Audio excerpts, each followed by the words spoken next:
सदाशिवसमारम्भां शङ्कराचार्यमध्यमाम् अस्मदाचार्यपर्यन्तां वन्दे गुरुपरम्पराम्.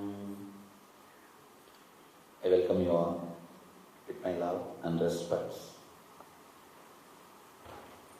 First few words to introduce the program. Let me just translate the word Nithyananda Spurana. Nithyananda means eternal bliss. Spurana means constantly overflowing.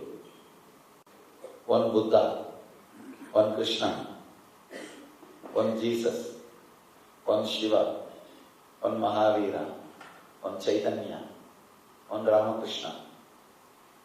Rare beings.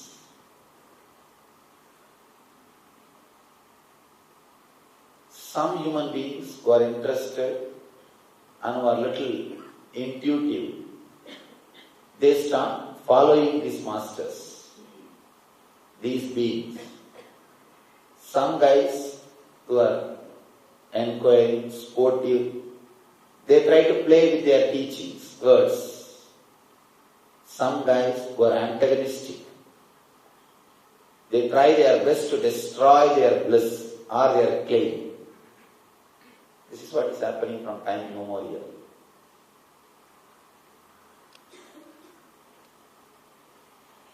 One important thing we need to understand, but nobody is able to reject their words altogether.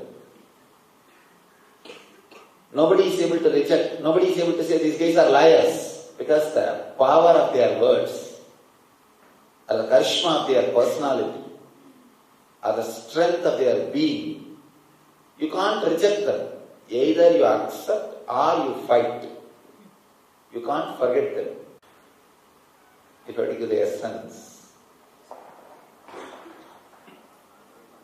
again and again, enlightened beings are happening in the planet Earth and claiming life is bliss, life is bliss, life is bliss. These 4 days, all I am trying to do, at least one glimpse, at least one moment, because even one glimpse of the conscious awareness, one glimpse of thoughtless awareness is more than enough for you to have a psychological revolution, what I call,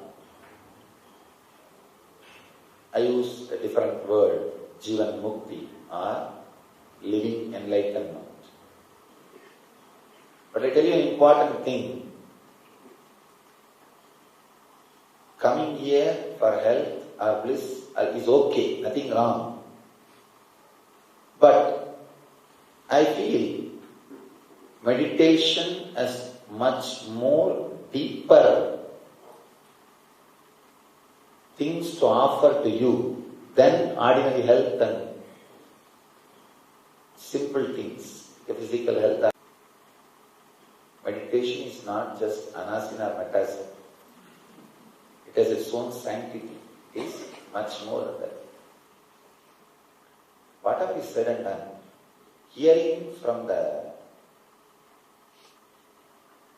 teaching materials is different, and hearing from the master's very being is totally different. So don't even think you know all these ideas already. Just sit with a beginner's mind. I can tell you, these words can directly click with your being. It can just suddenly click. Suddenly you will see, God, yes, this is what I always thought, but he said it. It will just click. Your eyes will light. That click is what I call initiation.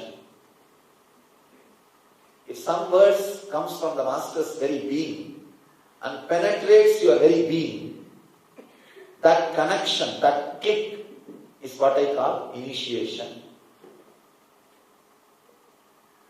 Initiation does not mean some words which neither you understand nor he understands, uttering that inside your ears. No. Something comes from the being and penetrates your being. And suddenly you know you are going to live this truth. Without doubt, You will not even have an idea, how will I execute this? How will I live this? Will I be able to live this great idea? No. Simply you know you are going to live it. It is yours.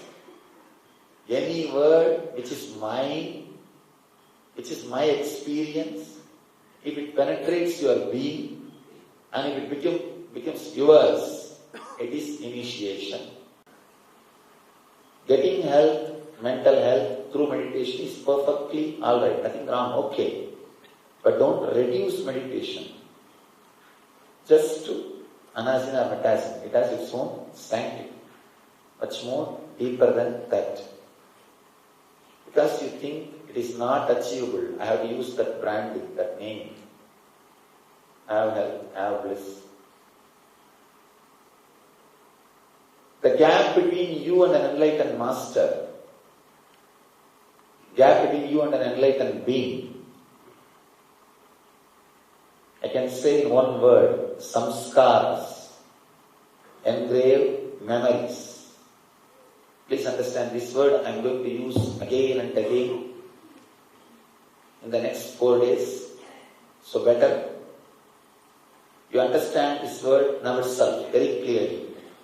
Samskaras, engraved memories, means the words, thoughts or ideas which gets into your head and makes you go through that same experience again and again even if you don't want.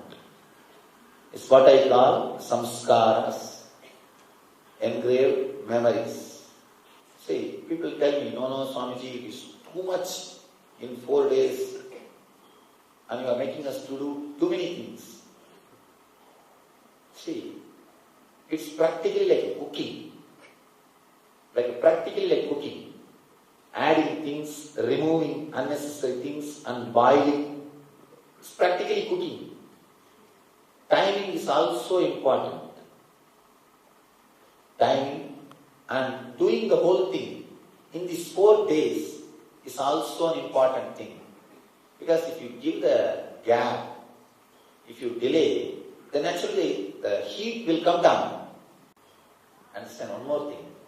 This is more or less like a journey. This whole program is more or less like a journey. Removing the unnecessary things and throwing out, adding necessary things, and seeing that Amrita, immortality, the nectar happen. That is what is the whole process. So please bear the process, bear the whole program, be inspired and go with intensity. Be here with full intensity and inspiration. You will see the experience happening in you. We are going to work on removing these engraved memories in the physical plane. Understand? Your being as a 7 level. Physical plane is the body which you are carrying as a flesh and blood. This body. You store some engrams, engraved memories in this body. Physical body, usually the chronic fatigue. Anything you try to do, your body will say, no, let me rest. You're just waiting to rest. The moment you get chance, you will stretch your leg. The second layer is pranic layer, prana flow. You store engrams in the prana flow, desires. That is why whenever you are caught in strong emotions like sex or deep desires, your breathing will change. Your breathing pattern will change. Because those engrams, when they get activated, the breathing pattern changes. Every desire has its own breathing pattern. Its own breathing pattern. Third layer is the inner chattering. First layer is physical body. Second layer is the breathing layer. Third is your inner chattering. Inner chattering means Whether you are driving or washing or cleaning or eating or cooking or sitting or watching TV, whatever you may be doing, there is a 24-hour FM going on inside. 24-hour FM going on inside. Talking. You don't know what is going on. Understand? Understand an important danger. You are nothing but the totality of your thoughts. Am I right? Unfortunately, you don't even know what you are thinking continuously 24 hours. Then how will you know about your life? People come and ask me, Swamiji, can you predict my future? I tell them, I only change futures, not predict. If I have to predict your future, what kind of a life you are living? What ugly kind of life you are living? People come with a small paper to do this matchmaking. This marriage ceremony, matchmaking, they come and tell, they give the paper. Swamiji just sees whether the male and female, these guys can marry. I tell them, oh God, if such a big decision can be taken with this too small paper, your whole future is nothing more than this too small paper. We live in such an unconscious state. That is why you are afraid of future. That is why you are afraid of future. The initiation and energization will happen continuously in so many forms, so many ways. Software changing can happen just by website or YouTube or books. Hardware change happens. That's what I call non-portable experience. It happens only by the Master's presence. Be ready for hardware change and software change. Software change and hardware change.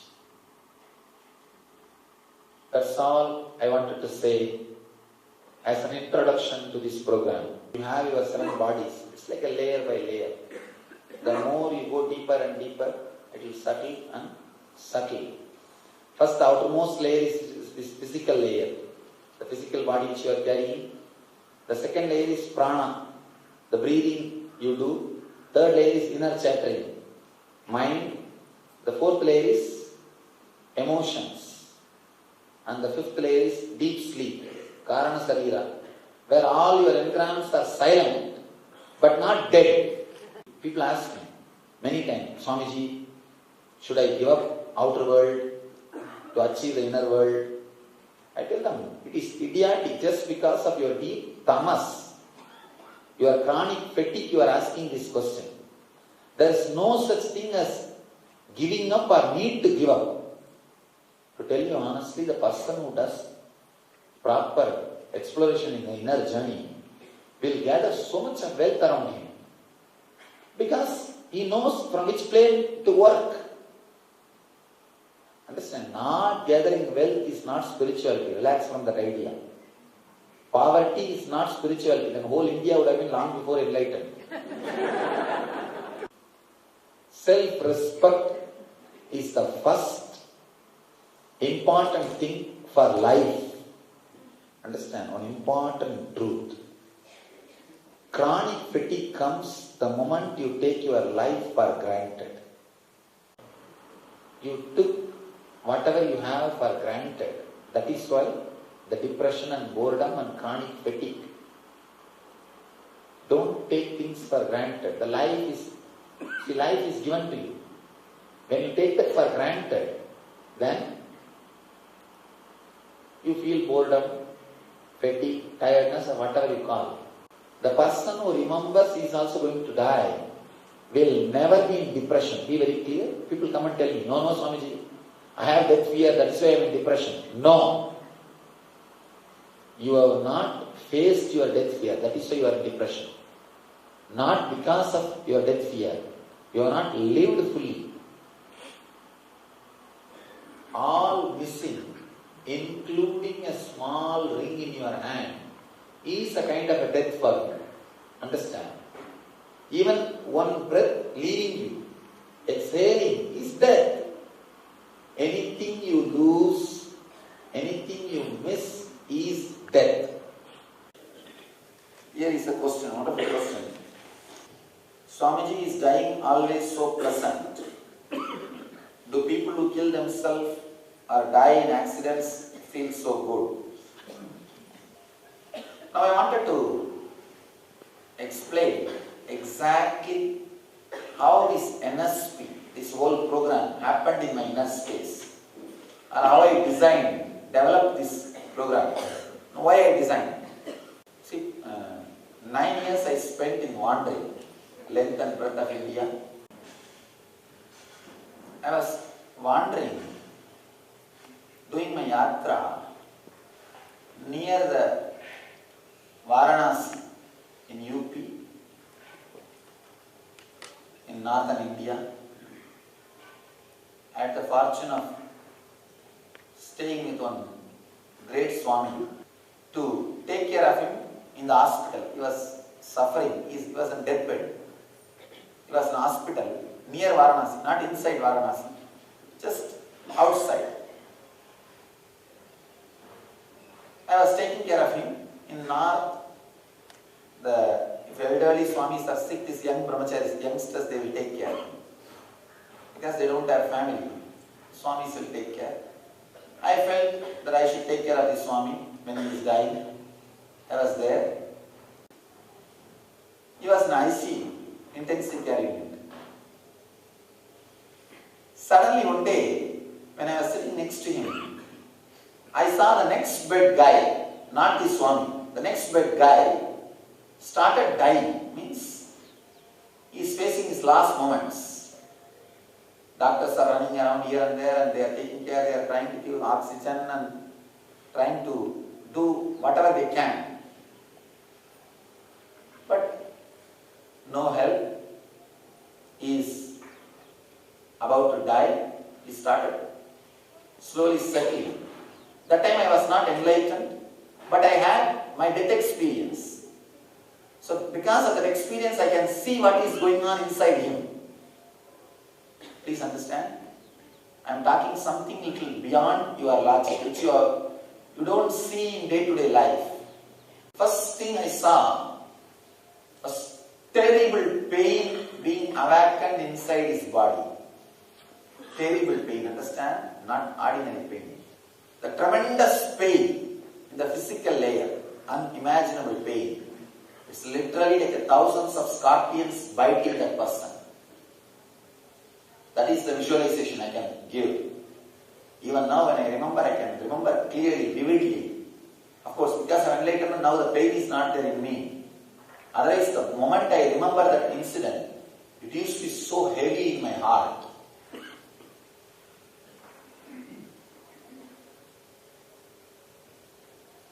See, if half an inch, if you cut yourself, when you cut vegetables, by blade or knife, how you feel? 6 feet his body was being torn. I saw clearly. The consciousness and the body. Practically it was like a tearing to pieces. So every inch is like if they make iron mold just like you, and you are put inside, that mold starts shrinking. What will happen? Exactly the same thing. It was just unimaginable suffering.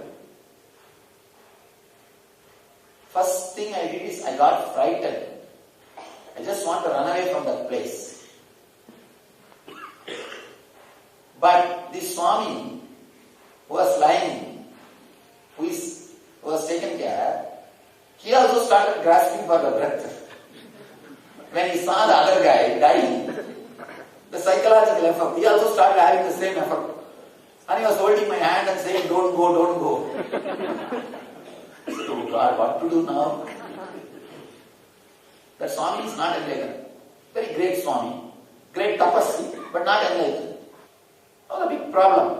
What can I do? I can't, neither I can run nor I can stand there because the suffering is so much, that person suffering, the person who was dying. I also feel the same pain. You see, if you see an accident, you can't eat for 2 days. 2 days before putting the food in the mouth, what will come to your mind? You can't bear. Same thing. It's literally seeing an accident. So, too much. Then, anyhow, no other way, I have to sit there. I sat. I saw slowly, first thing happened. A terrible pain. Because of that heavy pain, the logic has lost its balance. Understand? As long as your logic is balanced, only you will be able to see the difference between dream state and waking state. Kids cannot see the difference between dream state and waking state. Do you know? Till the age of 3, if something happens in their dream, they will start crying in the waking state. They can't see the difference because they don't have a balanced logic. Because of the terrible pain, I saw that person lost his logic. Please understand why I am giving so much importance to this session. Because so many truths I am revealing. I can say these are only called Deva Rahasyas, are the business secrets. See, just like if you go to lawyer, how he gives the legal opinion. Same way I am giving you cosmic legal opinion about life and death, the major important questions. How his legal opinion is very important for you to make decisions. Same way, I am giving you the legal opinion of cosmos, the dharmic opinion. This legal opinion is very important for you to design your day-to-day activities in that life. How the cosmos function, how you are related to it. I think human beings have lost one great important quality, sitting in a relaxed way. Either you are continuously restless or you sleep. Either you sleep or continuously restless. What next? What next? What next? What next?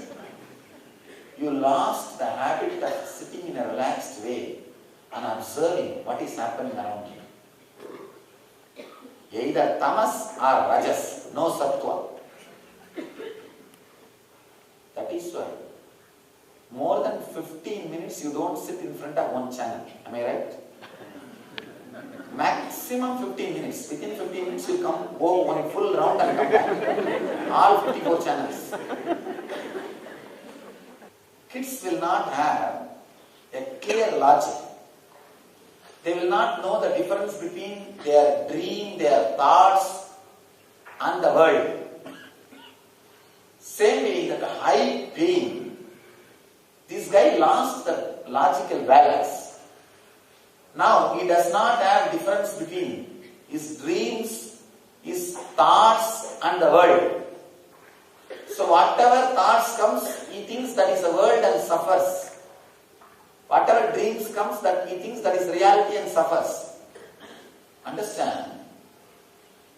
The moment he lost his logical balance, I saw all his thoughts are acting on him as if they are reality.